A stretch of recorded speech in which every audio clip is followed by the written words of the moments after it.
How's it going, everybody? This is Nathan at Kitten Equipment Company. We are in Northern Kentucky in the greater Cincinnati area's five-paw premier coyote dealer.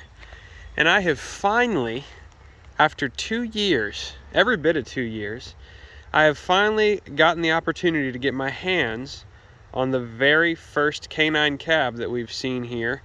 I can't really sell you one of these. I don't really own one of these.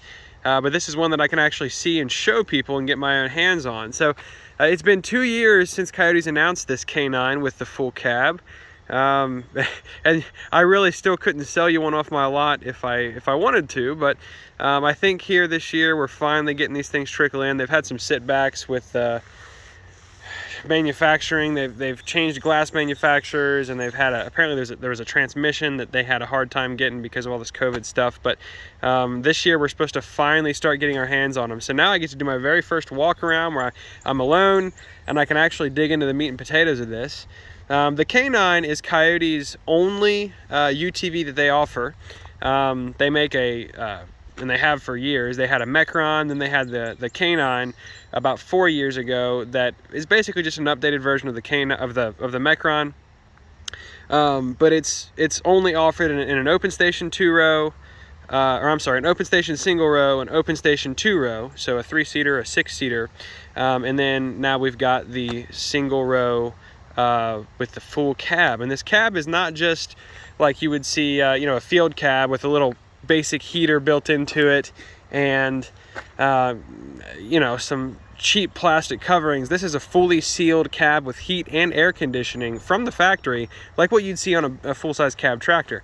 But we're going to talk about that cab last. I'm going to walk around some stuff on the outside quickly because it's not that much different than what the open station canine looks like, and then we're really going to get into the inside and look some stuff over. So the canine as a whole is a 24 horsepower 3-cylinder inline diesel. It is pre-emissions, being 24 horsepower. It's actually the same engine that you'll find in the Kioti subcompacts.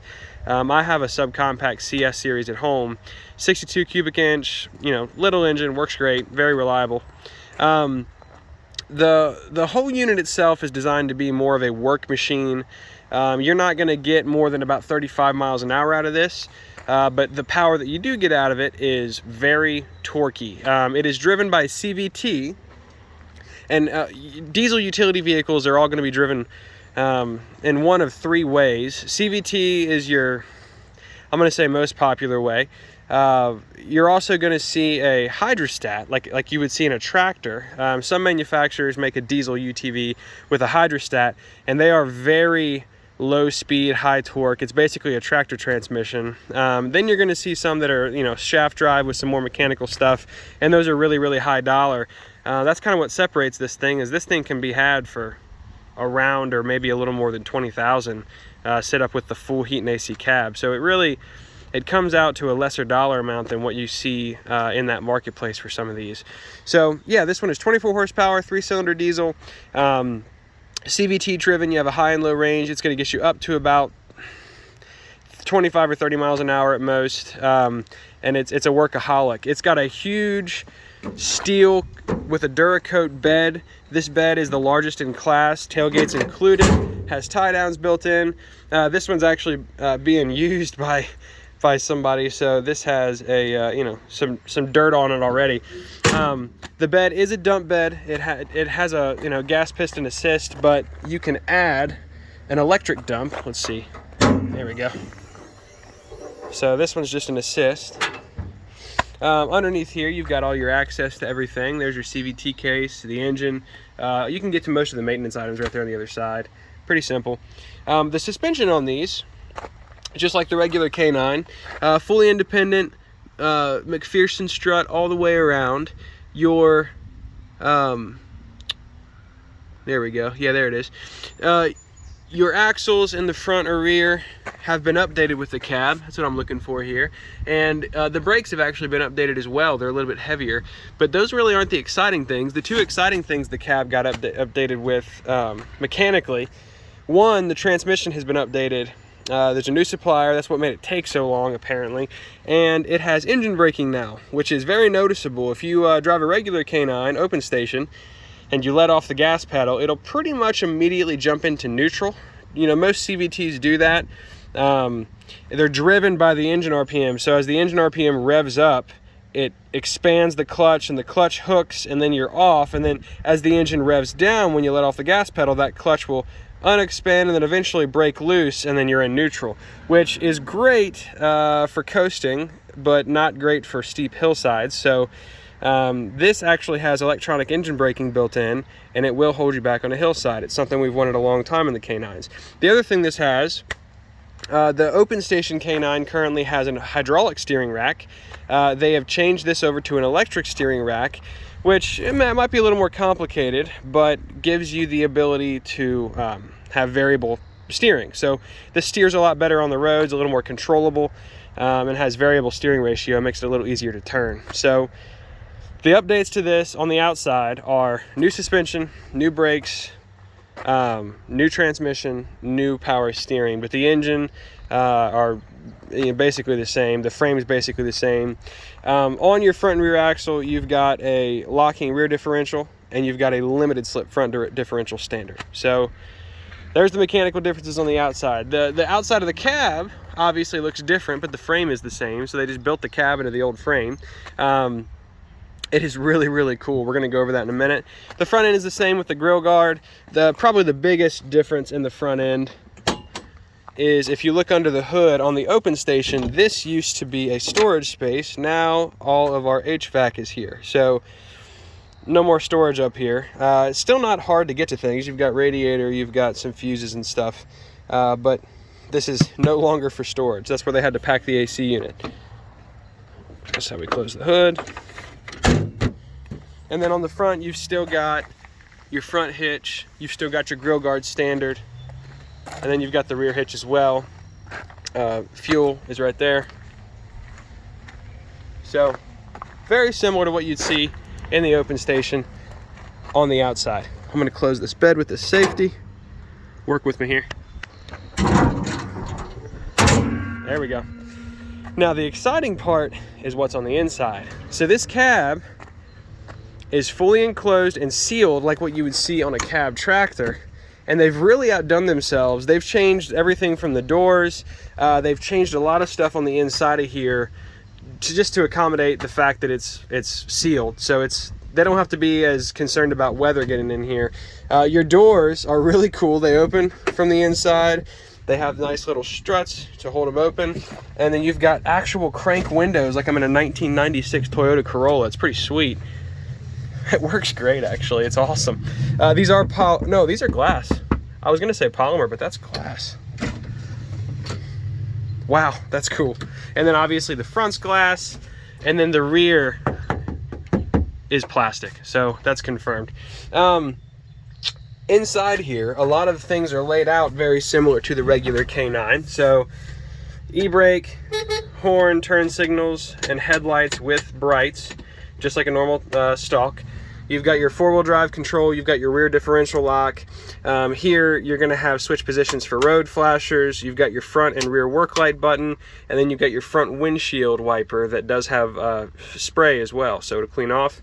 You got a USB charger, you got a 12-volt charger, and then you've got your shifter with your high-low, reverse, neutral. You do have tilt steering built into this wheel, as well as a horn. So works the same as the regular K9. Obviously the big additions here are your HVAC controls. So it's very simple, AC and heat with air recirculation. Works just like you would see in a very basic car setup, and it works great. If you run this thing, it will run you out of here with both the heat and the AC. So pretty cool. On the top, we've got an actual headliner, because we can. This is going to be equipped with a radio. It's not in, yeah, you can see me. What's up? This is going to be equipped with a radio eventually, so you actually have sound just like you would in a cab tractor. You've got sun visors, you've got a rear view mirror. This customer, it looks like he's added side view mirrors, and then there's other kits as well. There's a lot of accessories you can throw in. So the bench seat sits the same, but you do have the addition of headrests, standard. So those are already built in. It is a 3-seat bench. And then down here, you've got yourself a pop-out cup holder, which I thought, it took me a while to find this. I thought that was so cool. So if you want an additional cup holder, because because they took them away from the sides because there's no room for them anymore. You just pop this little guy out, and then bam, you got your cup holder. This is pretty cool. I'm telling you, I think that these vehicles, they basically just emulate what cars did in the 90s. So this thing is basically like a 90s Isuzu at this point. It's pretty cool. But yeah, on the inside of here, it's going to give you a very similar feel to the regular K9, but with the addition of a fully sealed, isolated cab, heat, AC, and radio. Pretty awesome. So I'm going to drive this thing next. I'd like to, oh, you know what? One more thing. We've got a pop-out windshield that works differently than the regular K9. The regular K9 has these two little blocks you pop open and it sticks out. This guy folds all the way out. Works great. So it's kind of a, I don't know, a little easier to use and maybe a little nicer setup than the open station, but pull it in just like normal, lock it down. So it's a little warm out today. I'm going to use my AC. Let me close this door, and it seals really well. It starts just like the regular K9, and you're going to notice this guy's a little noisy. It's a diesel, and I'm inside a cab, so you can hear it definitely. Let my preheat go out, and we're rolling. Awesome. So if you can still hear me, I'm just going to let off my e-brake, and then I've got high-low range. I'm going to take this thing in a little loop. And it does take off a little bit slower with maybe a little more torque than what the regular open station does. You can tell that transmission is built different just by driving it. But once you're at speed, you can let off the pedal, and it does stop pretty well on its own with that engine braking built in. So it drives a little more like a, I don't know if you've ever driven an electric vehicle that has one pedal driving, where they jump into regeneration whenever you let off the pedal, but it's very similar to that. As I'm driving, I can get up to speed. I'm about 30, and then I can let off, and I can come down almost to a complete stop within seconds. So works really well, very easy to drive.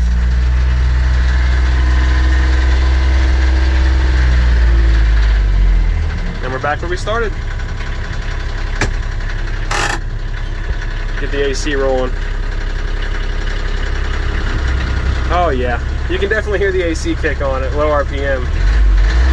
But it's already blowing cold. It's awesome. Wow, this thing is so cool. It's night and day difference from driving the one. I mean, I guess there's benefits, and that's something that you should think about. There's benefits to an open station, but when you're driving the cab, you're so much more isolated from the elements and from all the air and junk getting in. It's really cool. The open station benefits are going to be, you know, obviously a little cheaper, a little easier to get in and out of.